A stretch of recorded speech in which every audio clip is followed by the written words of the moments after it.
Shri V Rajesh, ഇവിടെ ഇപ്പോൾ നിങ്ങൾ വയനാട് ഏറ്റെടുക്കണോ അതോ വയനാട്ടിൽ തുഷാർ മത്സരിക്കണോ, ഇനി ഏറ്റെടുത്താൽ തന്നെ അതിൽ ദേശീയ നേതാക്കളെ ഇറക്കണോ, ഇതൊക്കെയാണ് ആലോചിക്കുന്നത്.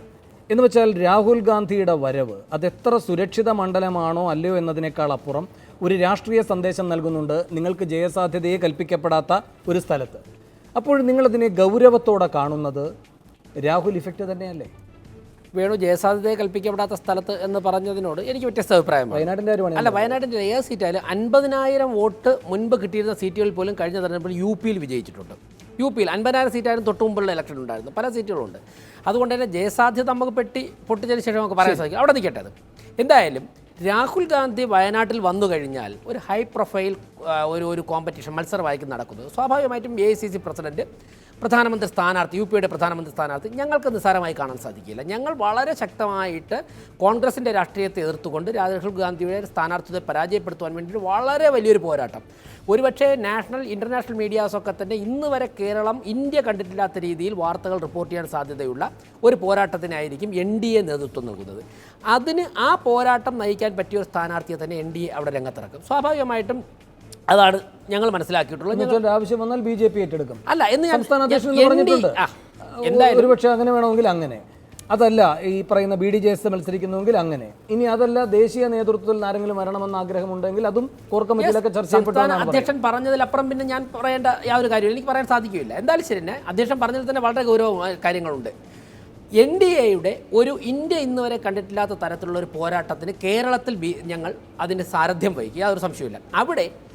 ഞാൻ പറഞ്ഞത് അവിടെ അപ്രസക്തമാകുന്നത് ഇടതുപക്ഷത്തിൻ്റെ രാഷ്ട്രീയം തന്നെ അപ്രസക്തമാകുന്നു. വേണം ഇവിടെ ഞാൻ ഈ ചർച്ചയിൽ ഉദ്ദേശിക്കുന്നത് രാഹുൽ ഇവിടെ വയനാട്ടിൽ മത്സരിക്കാൻ പോകുന്നു എന്നുള്ള വാർത്ത വന്നതിന് ശേഷം ശ്രീ കാനം ഉൾപ്പെടെയുള്ള എല്ലാ നേതാക്കന്മാരും അവരുടേതായ നിലപാടുകൾ വ്യക്തമാക്കി. ഈ ബഹുമാനപ്പെട്ട കേരള മുഖ്യമന്ത്രി, ഞാനൊരു 35 വർഷം വിദ്യാർത്ഥിയായിരുന്ന സമയം മുതൽ തന്നെ ഞാൻ പഠിക്കാൻ ശ്രമിക്കുന്ന പഠിച്ചുകൊണ്ടിരിക്കുന്ന രാഷ്ട്രീയ നേതാവാണ് ശ്രീ പിണറായി വിജയൻ. ഒരു രാഷ്ട്രീയ പ്രതിയോഗി അല്ലെങ്കിൽ രാഷ്ട്രീയ പ്രതിയോഗിയായിട്ടുള്ള പാർട്ടിയുടെ നേതാവ് എന്നുള്ള നിലയ്ക്ക് വളരെ സൂക്ഷ്മമായിട്ട് അദ്ദേഹത്തെ നിരീക്ഷിക്കുന്നുണ്ട്.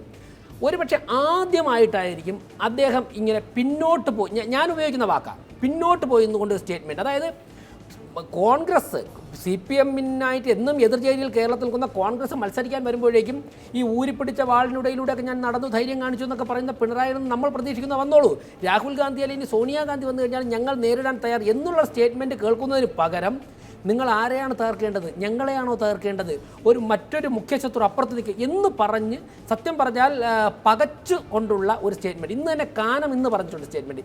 ഇതൊക്കെ തന്നെ രാഹുൽ ഗാന്ധി ഇവിടെ വരരുത് എന്ന് പറയുന്ന രീതിയിലുള്ള ഒരു സ്റ്റേറ്റ്മെൻറ്റാണ് വരുന്നത്. അതിനർത്ഥം ഇപ്പോൾ 2 ദിവസം മുമ്പ് ഞാൻ നോക്കുന്നത് മാർച്ച് 24-ാം തീയതി ശോഭന നായരുടെ ഒരു ലേഖനം ഹിന്ദുവിലുണ്ടായിരുന്നു.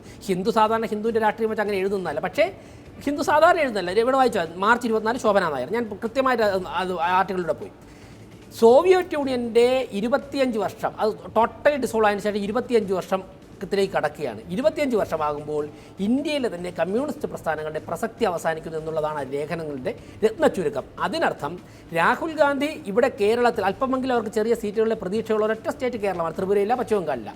ഇവിടെ വന്നു കഴിഞ്ഞാൽ BJP-യും രാഹുൽ ഗാന്ധിയും തമ്മിലുള്ള പോരാട്ടമായിട്ട് ഈ പോരാട്ടം മാറും. അത് കേരളത്തിൽ മുഴുവൻ വ്യാപിക്കുകയും ഇടതുപക്ഷം അപ്രസക്തമാവുകയും ചെയ്യും. അപ്പോൾ പിണറായി വിജയൻ ചോദിക്കുന്നത് അൻവറിൻ്റെ സ്റ്റേറ്റ്മെൻറ്റോട് പ്രസക്തമാണ്. പൊന്നാനിയിൽ അൻവർ പറഞ്ഞു, ഞാനിപ്പോൾ അത് മാതൃഭൂമി റിപ്പോർട്ട് ചെയ്ത് യൂട്യൂബിൽ ഞാൻ കേട്ടിട്ടാണ് വരുന്നത്. അൻവർ പറഞ്ഞിട്ടുണ്ട് രാഹുൽ ഗാന്ധിയുടെ കരങ്ങൾക്ക്, ഞാനിത് എടുത്തു പറയാൻ കാരണം ഇന്നലത്തെ മറ്റൊരു ചാനലിലെ ചർച്ചയിൽ റഹീം പറഞ്ഞു അങ്ങനെ അൻവർ പറഞ്ഞിട്ടില്ല എന്ന്. ഞാനപ്പോൾ അത് സെർച്ച് ചെയ്ത് കണ്ടുപിടിച്ചു. അപ്പോൾ രാഹുൽ ഗാന്ധിയുടെ കരങ്ങൾക്ക് ശക്തി പകരണമെങ്കിൽ ഇടതുപക്ഷ പ്രസ്ഥാനങ്ങൾക്ക് വോട്ട് ചെയ്യണമെന്ന് അൻവർ പറഞ്ഞിട്ടുണ്ട്. അപ്പോൾ പിണറായി പറഞ്ഞതിനർത്ഥം രാഹുൽ ഗാന്ധിയെ ഞങ്ങൾ പ്രധാനമന്ത്രിയാക്കാൻ നിൽക്കുമ്പോൾ ഞങ്ങൾക്ക് 4-3 സീറ്റ് കിട്ടുന്ന കേരളത്തിൽ വന്ന് ഞങ്ങളെ പരാജയപ്പെടുത്താൻ നിങ്ങൾ ശ്രമിക്കണോ? ഇടതുപക്ഷ പ്രസ്ഥാനങ്ങൾ ഇങ്ങനെ പറയേണ്ടി വരുന്നുവെങ്കിൽ കേരളത്തിൽ ഇടതുപക്ഷ രാഷ്ട്രീയത്തിൻ്റെ പ്രസക്തി തന്നെ ഈ തെരഞ്ഞെടുപ്പോടുകൂടി അവസാനിക്കും എന്നുള്ള കാര്യത്തിൽ യാതൊരു സംശയമില്ല. ഞാൻ മനസ്സിലാക്കുന്നത് ഈ രാജസ്ഥാൻ അജയ് തറയിൽ പറഞ്ഞ 2 കാര്യത്തിൽ വ്യത്യസ്ത അഭിപ്രായമുണ്ട്. മാധ്യമങ്ങളല്ല രാഹുലിൻ്റെ സ്ഥാനാർത്ഥിത്വത്തെ കൊട്ടിഘോഷിച്ചത്. ബഹുമാനപ്പെട്ട മുൻ മുഖ്യമന്ത്രി ശ്രീ ഉമ്മൻചാണ്ടി റാന്നി കോടതിയിൽ നിന്ന് ജാമ്യമെടുത്ത് പുറത്തു വന്നപ്പോഴേക്കും ഡൽഹിയിൽ നിന്നും വന്ന ഒരു ഫോൺ കോൾ അറ്റൻഡ് ചെയ്തതിന് ശേഷം അദ്ദേഹം അവസാനമായി അവരോട് ചോദിക്കുന്നു, ഞാൻ ഇവരോടെല്ലാം പറഞ്ഞോട്ടെ എന്ന് ചോദിക്കുന്നു. അപ്പോൾ അവിടുന്ന് പെർമിഷൻ കിട്ടുന്നു. അതിനുശേഷം ശ്രീ ഉമ്മൻചാണ്ടി മാധ്യമങ്ങളോട് പറയുന്നു, നിങ്ങളോട് കുറച്ചു നേരത്തെ പറയാൻ വിട്ടുപോയ ഒരു കാര്യം ഞാൻ പറയുന്നു, രാഹുൽ കേരളത്തിൽ വന്നേക്കും. അതിനുശേഷം സ്വാഭാവികമായിട്ടും മാധ്യമങ്ങൾ വാർത്ത കൊടുക്കും. അപ്പോൾ ഈ മാധ്യമ വാർത്തകൾ വന്നതിന് ശേഷം ഇടതുപക്ഷ പ്രസ്ഥാനം തീർത്തും അപ്രസക്തമായി പോയി. ഇവിടെ ഞാൻ മനസ്സിലാക്കുന്നത് രാഹുൽ ഗാന്ധിയുടെ സ്ഥാനാർത്ഥിത്വം പ്രഖ്യാപിക്കാത്തതിന് പിന്നിൽ ഒരുപക്ഷെ രാജസ്ഥാനിലെ ടൂർ ഉണ്ടാകാം, മറ്റുള്ള സംസ്ഥാനങ്ങളിലുണ്ടാകാം. അതിന് പിന്നിൽ മാർക്സിസ്റ്റ് പാർട്ടിയുടെ പോളിറ്റ് ബ്യൂറോ, ഇടതുപക്ഷ പ്രസ്ഥാനങ്ങൾ ഒന്നടങ്കം ഡൽഹിയിൽ നിന്നുകൊണ്ട് AICCക്ക് മേൽ ചെലുത്തുന്ന സമ്മർദ്ദമാണ് ഇത് നീണ്ടുപോകാൻ കാരണം. ഇടതുപക്ഷ പ്രസ്ഥാനങ്ങൾക്ക് എത്രത്തോളം സ്വാധീനം ഇന്ത്യൻ നാഷണൽ കോൺഗ്രസിനുള്ളിൽ ഉണ്ട് എന്നുള്ളത് ഈ സ്ഥാനാർത്ഥം വരുന്നതോട് അറിയാൻ സാധിക്കും.